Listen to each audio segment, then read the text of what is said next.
damos paso a esta segunda parte de la glosa ciudadana. Buenos días a todos. Agradezco, señor gobernador, esta No se escucha, invitación. perdón. Agradezco esta invitación y aplaudo este ejercicio. La verdad es la primera vez que estoy en un ejercicio similar.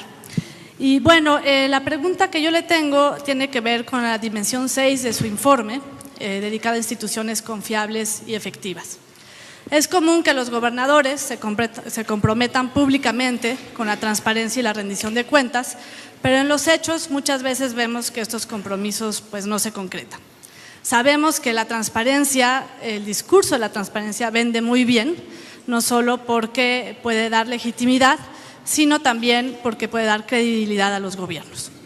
El año pasado se aprobó, como bien sabe, una reforma constitucional en materia de transparencia y acceso a la información que es bastante vanguardista. En estos días se está discutiendo en el Congreso las leyes secundarias que se derivan de esta reforma. En una evaluación reciente que hizo el CIDE, llamada Métrica de la Transparencia 2014, se encontró que si bien es cierto que Jalisco posee un marco normativo robusto en materia de acceso a la información, aún hay mejoras que deben de hacerse, ya que sin los efectos de esta reforma se ubica en el lugar 18 a nivel nacional. Por otro lado, en esta evaluación se encontró que los portales del gobierno y en particular de la oficina del gobernador son los mejor evaluados del país. Sin embargo, al hacer solicitudes de información, esta calificación baja al quinto último lugar de la tabla. Esto preocupa, ya que la transparencia no se trata solamente de tener portales bonitos, sino de generar los mecanismos para brindar información oportuna y de calidad a la ciudadanía. La pregunta concreta sería, ¿qué mejoras está dispuesto a hacer para atender los retos que vienen en materia de transparencia y acceso a la información? ¿Y cómo van a promover la cultura de la transparencia más allá del marco normativo? Ya que todavía las inercias y la cultura del secreto y la opacidad pues sigue estando presente. Muchas gracias. Gracias. Guillermo. Guillermo Muñoz Franco, Coordinador General de Transparencia del Gobierno del Estado. Sí, muy buenas tardes, doctora Lourdes. Con mucho gusto. Mire, sabemos que la transparencia no es una moda, es un derecho constitucional y legal, y así lo establece la norma federal y la local.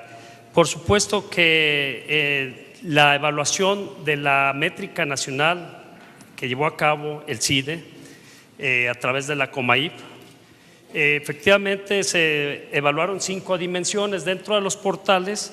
Pues el gobierno del Estado, que dicho sea de paso, la evaluación es para el sistema de transparencia y derecho de acceso a la información pública, no exclusivamente para los gobiernos, es para el sistema. En ese sentido, bueno, en materia de los portales, nosotros desde recién que llegamos se implementó un portal diseñado sobre todo con características cercano a la gente, que le facilitáramos el acceso a las personas, a la gente. Y también ese portal tiene algunas características que sí, en definitiva, lo recibimos un portal con fallas. Precisamente el principal, digamos, la sociedad es quien está solicitando información, y ahí es donde observamos algunas fallas que trabajamos intensamente con el área de tecnologías de la información del Gobierno del Estado para efecto de contar con un portal sencillo, con fácil accesibilidad y sobre todo que no tenga tantos problemas técnicos en un momento dado, como bien lo comentas, doctora. Y puedo decir estadísticamente que tuvimos en el 2014 más de 63,000 visitas a nuestro portal en materia de acceso a la información, un promedio general de 5,000 por mes. Y bueno, pues todos los días estamos construyendo, y también que sea un portal pues que obedezca a las necesidades de todas las personas que solicitan información, porque a veces pensamos no solamente en un portal con grandes características de desarrollo tecnológico, un portal sencillo, un portal de fácil acceso. Y en esa parte lo trabajamos el portal, y nuestro indicador de las visitas, como ya lo comenté, para nosotros es una visita que motiva, que incentiva la participación de la sociedad de Jalisco. Por supuesto, cada día estamos mejorándolo y yo tomo nota para efecto de poder seguir con un portal de fácil accesibilidad. Muchas gracias. ¿Qué estamos haciendo en materia de transparencia hoy? En alianza con el Instituto de Transparencia, hoy por ejemplo ya llevamos kioscos, se le dio un apoyo al instituto que no tenía, respetando su autonomía, o llegando a los municipios, porque teníamos que trabajar avanzando todos juntos. Hoy en los municipios estamos llevando estos programas, estos kioscos. Fue una inversión, pero para nosotros es una prioridad, es una filosofía, una política pública ya implementada. Efectivamente, tenemos que seguir trabajando en los sistemas. Hay algunas informaciones o que en el momento se están actualizando, o inclusive hay algunos OPDs o secretarías que tardan tiempo en entregar la información, o otros inclusive no la entregan hasta que no hay un llamado al ITEI. Entonces esto es una cuestión, como bien lo señala, formativa, de concientizar a la participación y que la transparencia, más allá de un instrumento informativo, sea una herramienta para tomar decisiones. Así estamos trabajando, conocemos la evaluación del CIDE y efectivamente, en esos puntos, ¿cuál es la meta? Estar en primer lugar. En primer lugar, el siguiente año, la calificación de Jalisco, y lo que le he pedido a todos los funcionarios y OPDs es que llevemos al gobierno al primer lugar en todas las evaluaciones. Un problema al que nos enfrentamos son diferentes organismos que evalúan a veces la transparencia y luego unos piden ciertos indicadores y otros piden otros. Entonces lo que hemos tratado es homologar de alguna manera el criterio general y cumplir primero con las evaluaciones que hace el ITEI, segundo el IFAI y por supuesto todas las demás evaluaciones que enriquecen bastante la política pública y las acciones concretas para llevarle la transparencia a todos los ciudadanos. Adelante, Rogelio Campos, director del Instituto de Información. Gracias, muy buenas tardes. Con su permiso, señor gobernador. Bueno, independientemente de la calificación favorable que tiene en el índice de información presupuestal, donde Jalisco ya es primer lugar, aquí la Secretaría del secretario Pérez Partida, y de las altas calificaciones, esa superación que ha habido respecto a la última evaluación del ITEI y la actual, de los portales de la administración pública en su conjunto, la centralizada y la de los OPDs, también tengo que decir que el gobernador ha instruido puntualmente para que ese tema se siga trabajando por sí mismo y aumentar las calificaciones. Pero la transparencia, el gobernador nos ha instruido que la trabajemos ya en la dimensión de Open Government y de Open Data. Aquí está Alejandro Medina. ¿Dónde está Alejandro? De Banco Mundial. Alejandro, gracias, bienvenido, que viene con una misión de 4 especialistas de Washington, de un convenio que signó el gobierno de Jalisco a invitación del Banco Mundial, junto con INEGI, por invitación a 7 estados, y somos el único que tomó las 7 dimensiones. Open Data, evaluación de resultados con base a indicadores y también el de registro administrativo, donde todo Iberoamérica estamos en pañales, excepción de España y Colombia, y donde la utilidad del registro administrativo del trabajador, del burócrata, va a ser de alta utilidad para la ciudadanía. Esto es, que quien tenga un cambio de estado civil, el que nace, el que muere, pueda correr, como en los países desarrollados, en todos los registros y no estar con la molestia burocrática para el ciudadano, y que eso esté abierto a la ciudadanía. También nos ha instruido en un programa de georreferenciación de información, territorializar la información en capas.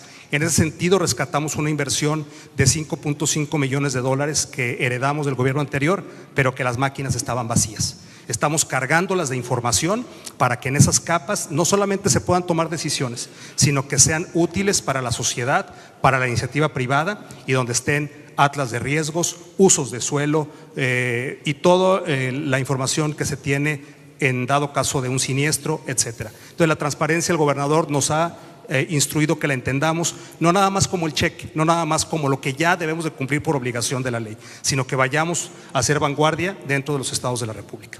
Muchas gracias. Lulú. Sí, gracias. Bueno, pues entonces me da gusto escuchar que están listos para los retos que vienen en materia de la reforma en transparencia. Ahora bien, actualmente también se discute la pertinencia de realizar un sistema nacional anticorrupción que no solamente castigue a los corruptos, sino que además tenga la capacidad de prevención y sobre todo de corrección de los problemas que generan espacios de discrecionalidad. Existe suficiente evidencia que muestra que la innovación institucional, el fortalecimiento de pesos y contrapesos y la prevención son la mejor forma de atajar el problema. ¿Qué piensa hacer Jalisco para atajar el grave problema de la corrupción? ¿Estaría dispuesto a adoptar medidas como el servicio profesional de carrera obligatorio en todas las dimensiones o la declaración pública patrimonial? En este periodo, usted reporta que se hicieron 16.205 declaraciones patrimoniales, pero no se precisa la publicidad de las mismas. Gracias. Adelante, el Contralor, gobernador. A ver, contesto puntualmente. Sí, estamos dispuestos, por supuesto, a la declaración patrimonial, a la manifestación donde pudiera surgir conflicto de interés, sí a la apertura total. Un servidor público está al escrutinio público permanentemente. Lo que ya estamos haciendo, no vamos a hacer, es el primer estado en la República que firma un convenio con una agencia de Naciones Unidas, UNOPS, para que certifique, para que evalúe y haga todo el proceso de adquisiciones en este año donde habrá la mayor inversión de recursos en obra pública. Compra de tren eléctrico, vagones de la línea 1 del tren eléctrico. La obra CIAPA, que es el organismo operador de agua, todas las obras hidráulicas va a entrar ya el proceso a las licitaciones, que ahí va a haber una inversión muy importante, y adquisiciones. Es decir, los sistemas anticorrupción, rápidamente platico la experiencia en Guadalajara como alcalde. Implementamos una oficina anticorrupción. ¿Quién iba a denunciar los que no salían favorecidos en las licitaciones? Son los que, y cuando salían favorecidos ellos no denunciaban. Entonces es muy complejo. O denunciaban al inspector, pero no había un proceso bien soportado. Hoy, ¿qué estamos haciendo? Ganar la confianza de la ciudadanía mediante mecanismos que le den legitimidad a organismos internacionales ya aprobados y que hayan tenido experiencias en el pasado, para que podamos generar sistémicamente o sistemáticamente ya un modelo que se quede para siempre y que todas las adquisiciones estén al escrutinio de la población en general, no haya ningún tipo de influencia o interés, y garanticen, a cambio de cómo hemos venido llevando los procesos que hoy cada vez son más transparentes en Jalisco, el ahorro y la calidad del servicio, que eso es lo que estamos llevando. Gracias, gobernador. Tiene la palabra el Contralor del Estado, Juan José Bañuelos. Para complementar lo que ha dicho el señor gobernador. Por otra parte, los aspectos de control interno resultan muy difíciles. Cuando no se contaba ni con la organización, ni con la capacitación de los auditores, ni con las herramientas necesarias. No podemos hacer auditoría preventiva con herramientas del siglo pasado. Hemos enfrentado pues la transformación de la Contraloría. Mañana a las 10 de la mañana estaremos firmando un convenio con la Comisión Económica y Social del Estado con el objeto de que la Contraloría presente su programa de actividades para este año, que será evaluado cada 2 meses, cada 3 meses, según lo decida el Consejo General, y que tiene el propósito de transparentar todo el procedimiento, no solo de la auditoría, sino de todo el gobierno del Estado. Estamos trabajando en ello y los resultados son satisfactorios. Gracias. Suficientemente respondido. Si no, volvemos. Tiene la palabra Nancy García, del Colegio de Jalisco. Buenas tardes a todos, agradezco mucho la invitación por estar aquí y sumarme a las voces que hoy se reúnen para tratar de incidir en este ejercicio de rendición de cuentas. Precisamente la rendición de cuentas debe significar la suma de muchas instancias con la disposición de justificar, explicar y responder por sus acciones en el quehacer gubernamental. Pero hoy más que nunca está visto que quienes están obligados a rendir cuentas no pueden hacerlo legítimamente si carecen de ética pública. Para muchos jaliscienses, la fiscalización superior ha adolecido de un profundo sentido por la ética pública, lo cual la ha desacreditado. En la presente administración, según se informa, se ha fortalecido el sistema de control interno, el control social e incluso se instituyó de manera sigilosa, me parece, el Sistema Estatal de Fiscalización de Jalisco. Pero estas instancias heredan una profunda desconfianza y el reto es muy alto. En las cuentas públicas de 2007 a 2012, la Auditoría Superior de la Federación ha sido reiterativa en detectar en ejercicios de recursos federales, y cito, pagos improcedentes o en exceso, en fondos como salud o educación, por ejemplo. Mi pregunta es si tendremos más observaciones como esta en las cuentas públicas 2013, 2014, o si hay una estrategia del gobierno con las instancias de control externo e interno para prevenir este tipo de conductas. Gracias. Gracias. Tiene la palabra, gobernador. Eso es parte de los graves problemas que tiene nuestra administración. El manejo de los recursos federales se utilizaron en pagos, inclusive de nómina local. Y la afectación financiera de rezago que recibimos fue de 4,000 millones de pesos. Seguramente va a haber responsables, porque además compraron a sobreprecio productos que no están especificados, o inclusive productos que no hay comprobante en qué se utilizaron. 40 millones de pesos en tenis para personas con diabetes, que no tenemos en este momento el comprobante.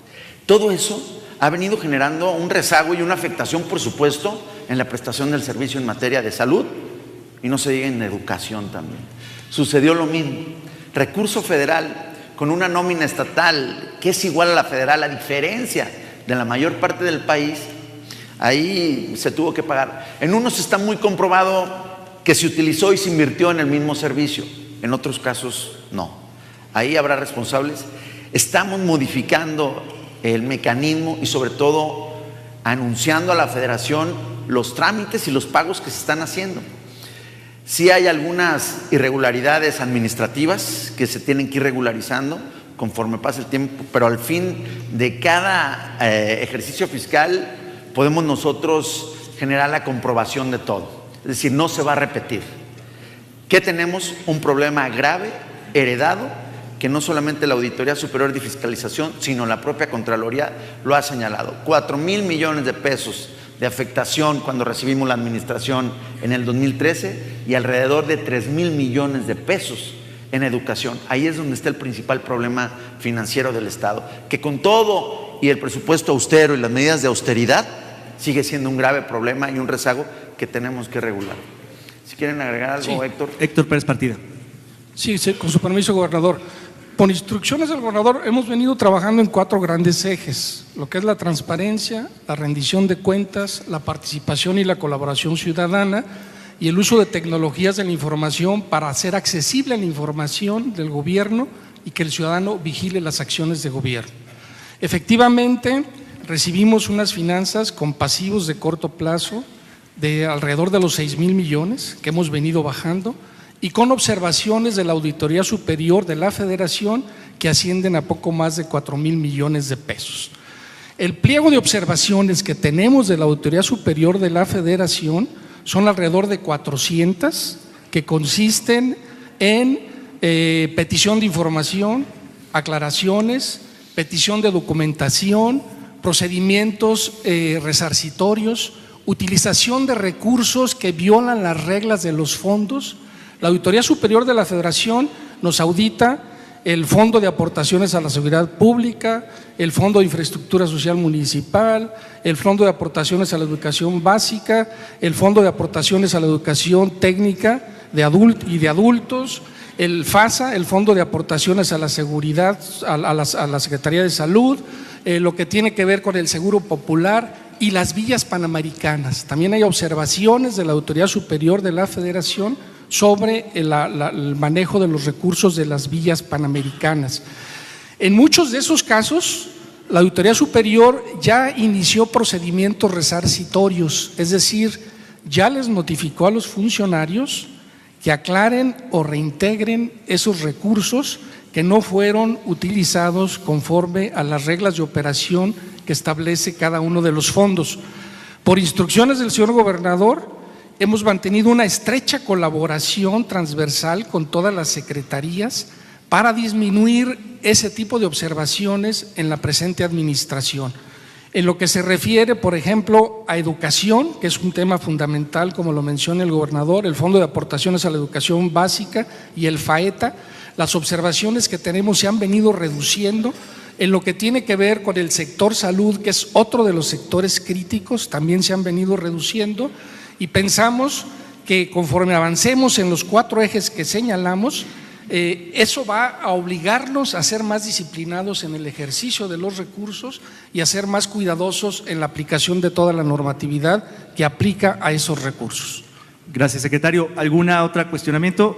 ¿Alguna Bueno, pregunta? Muy puntual, por favor, que estamos sobre el pregunta. tiempo. Sí, como ya refería, la Auditoría Superior ha encontrado en ocasiones que los recursos federales que se ejercen en el Estado de Jalisco, y cito otra vez, son obras ejecutadas o acciones que no beneficiaron a sectores de la población en condiciones de rezago social y pobreza, un poco lo que se discutía. Actualmente hay 179 programas públicos, pero hasta ahora solo se han realizado 10 evaluaciones. A este respecto tengo dos preguntas muy rápidas. Una es si hay alguna estrategia para incrementar sustantivamente los programas, y la segunda es si las agendas de mejora que resultan de las evaluaciones, que ahora son todavía incipientes, se van a articular como mecanismos de rendición de cuentas, de planeación y de presupuestación. Gracias. Por favor, Héctor. Sí, cómo no. En este año queremos pasar a un proceso de evaluación más detallada de todos los programas. El año pasado evaluamos 8 programas del gobierno del Estado. Para este año la intención es evaluar todos los programas del gobierno del Estado. Para eso estamos celebrando convenios con las secretarías que operan los programas para hacer una retención y empezar a evaluar los programas, que es el siguiente paso de la rendición de cuentas. Es decir, la rendición de cuentas no es solo gastamos el recurso conforme dice la normatividad, sino hay que ver si está teniendo el impacto que pretende cada programa. Es el paso que también está dando la Auditoría Superior de la Federación. Queremos enfatizar en la evaluación. Como parte de eso, modificamos nuestro esquema de presupuestación. Pasamos de un presupuesto tradicional a un presupuesto basado en resultados, utilizando matrices de indicadores de resultados y la metodología del marco lógico, tal como lo hace el gobierno federal. Eso nos obligó a modificar nuestras partidas presupuestales, pasamos de 22 a 44, de tal manera que con la partida presupuestal podemos saber quién gasta, dónde gasta, cuándo lo gastó, en qué época lo gastó. Es decir, podemos tener todas las clasificaciones presupuestarias que obliga la ley, más algo adicional, como es la distribución geográfica de los recursos, ¿sí? Entonces es un tema para nosotros fundamental. La indicación del gobernador es que seamos transparentes, eficientes, que rindamos las cuentas y sobre todo que les demos buenos resultados a los ciudadanos que confían en nosotros para el manejo de los recursos que ustedes aportan. Gracias. Además, solamente aclarar que de estos programas estamos haciendo una evaluación, sobre todo donde se invierten más recursos. ¿Cuál es su resultado? Si está orientado a la población que queremos y está focalizado. Es decir, que no estemos dispersando la inversión en política social. Son 186 programas que en realidad de esos, pues el 40% estamos evaluando que no están dando el resultado. Pero sí, apenas este año empezó la evaluación. Si el año pasado se hizo una revisión, una reestructuración, este año es la evaluación y seguramente a mediados del 2015 estaremos proyectando al 2016 ya cuáles son los programas que realmente están impactando en la reducción de la pobreza. Muchas gracias.